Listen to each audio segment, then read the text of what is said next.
So it's been somewhat of a busy few weeks for me lately. I've been making another big mask and I've had a workshop to plan which I just finished last week, and it's been really busy, but in a good way. It's nice to really feel fired up about stuff. So first, the mask. I have been making a lot of these little guys, little pieces on cars, and been getting really quite small with some of this stuff. So I then had been making some masks, and previously I'd been making this type of thing and a little bit more elaborate, really, yeah, just pretty little fun things. Decided a wee while ago for an exhibition I was having to do one with a little bit more elaborate, with big, well, I call them tentacles, but they're actually sort of branchy, leafy things. So after doing this, it had been sitting with me for quite a few months, and I kept coming back to the idea of doing something really big, like a really big statement piece. So I hooked into that and eventually came up with this one, which is it's a decent size, so it sits on the wall. I was thinking about this because I'm doing a few of the art shows as more of a decent sized display piece, and really pleased with how it came out in the end.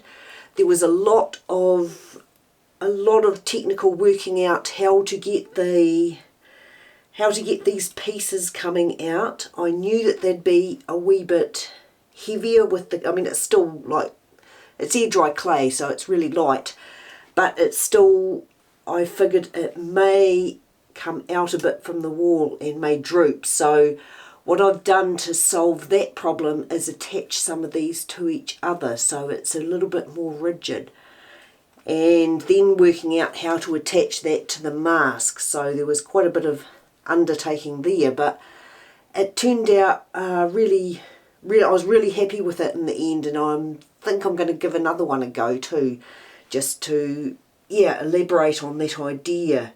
Stoked how it sits. It does sit flat on the wall, and these pieces just come out a little bit, which is perfect. So I'm probably happiest when I'm busy trying to solve technical problems in the middle of a big piece. I tend to jump a fair bit in scale. I will do small pieces for a while and focus on getting smaller, and all of a sudden I get an urge to make something a little bit bigger. So I seem to jump a fair bit around scales depending on how I'm feeling at the time. So I decided with this one to make the mask first and then add the extensions into it. So I made the extensions all coming off a centre circular piece, and then fixed that onto the mask, its shape itself, once it was pretty dry. Working on these things, I very much enjoy the texture of the air dry clay, and when it's unpainted, the snowy white has its own appeal. It's it's like icing, I suppose. It feels a little bit like making fondant flowers and leaves, which is really fun. The stage of making all these branches and leaves is quite time consuming, so it becomes a bit of a chore towards the end when I'm just wanting to get onto that next stage of painting. So once it was done and waiting for it to dry fairly impatiently, because by now I'm itching to get into the painting, and I'm getting some ideas about what sort of colours I'm wanting to use. So the next piece I start is the base coat. I tend to start with a darker base coat and then lightly brush lighter coats over to get the texture. I find the dark stays in the nooks and crannies and the grooves, and the light will start to bring out the textures of this clay. So it's amazing how many nooks and crannies hide in these things. Every time I think I've finished it, I'll look at it at a slightly different angle and discover there's another little piece I've left unpainted. So while I'm doing this, it is again one of those time-consuming things that I'm painting away. I tend to listen to podcasts and YouTube and different things. So with these big pieces, there's really 5 stages to the big pieces. There's the structural stuff where a lot of thinking happens. That's when I'm really concentrating on putting the thing together and making sure it's strong, that the base or the armature or whatever it is going to hold. Then there's the clay part and the underpainting, top coats and finishing. So at each stage I'm visualising the finished piece. It starts off very hazy, and then at each stage the choices that I make change and sharpen that picture that I've got in my head. So it's that process that I find so engaging, because I'm exploring the idea while working on it. When I start to get to the top coats, I start to get really excited to the end. And what colours am I going to paint it? What sort of, if I'm having sparkles, what sort of sparkles? Is it going to be pearls? Is it going to be little beads? How am I going to make this come together?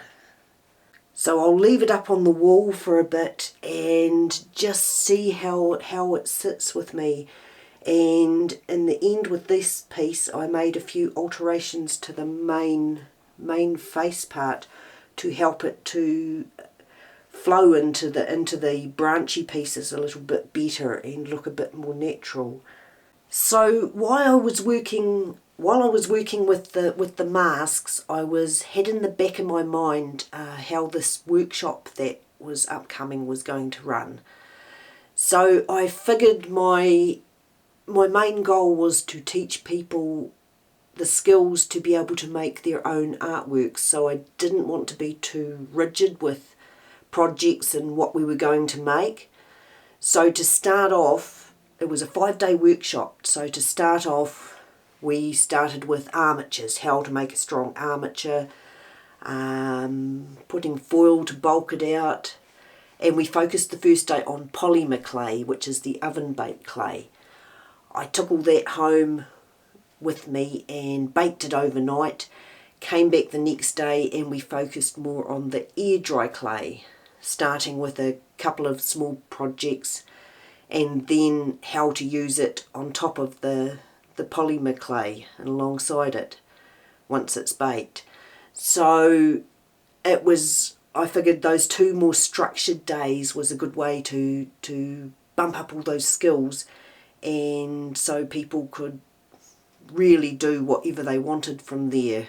I figured some people might take a shine to one or the other clays, so I just made sure I had plenty of materials there for people to use. I was absolutely blown away by the creativity that these people had. It was amazing to see.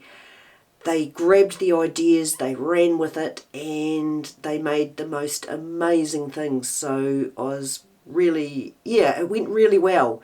Exhausting focusing for that length of time. That was something I hadn't, I suppose, thought about. I have mainly taught children in group situations before, so I wasn't entirely sure how a group of adults would respond to stuff. And I'm pleased to say they didn't misbehave. Sometimes when you're working with groups of children, you've got to be very aware of the attention span, and nobody got asked to go outside and do some cartwheels to burn off energy. They were all very focused, so that was good. And it was really fun. I really enjoyed it. I do enjoy sharing what I know with people and seeing what they can do with it. I think as far as workshops goes, I get as much out of it as the participants of the workshop, because there were ideas that I hadn't thought of, and because everyone thinks differently, so there was ideas I hadn't thought of that I can now bring to my own work as well. So I didn't realise how tired we would be. I think we were all fairly tired, and then I thought, well, in making this stuff, you've got your imagination engaged the whole time.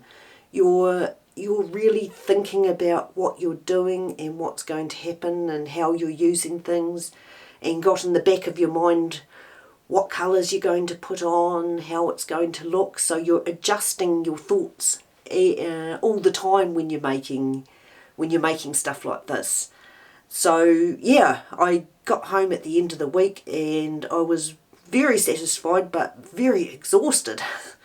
So it was, yeah, very fun, and yeah, I'm very keen to do that again because I really did enjoy it, and honestly these people were amazing. Very, very clever. They just took the ideas and ran with it, which couldn't have been better. So I'm just in the process of packing up all my stuff again because I've got a week of demonstrations coming up next week. So it's, yeah, been very, very busy, but loads of fun.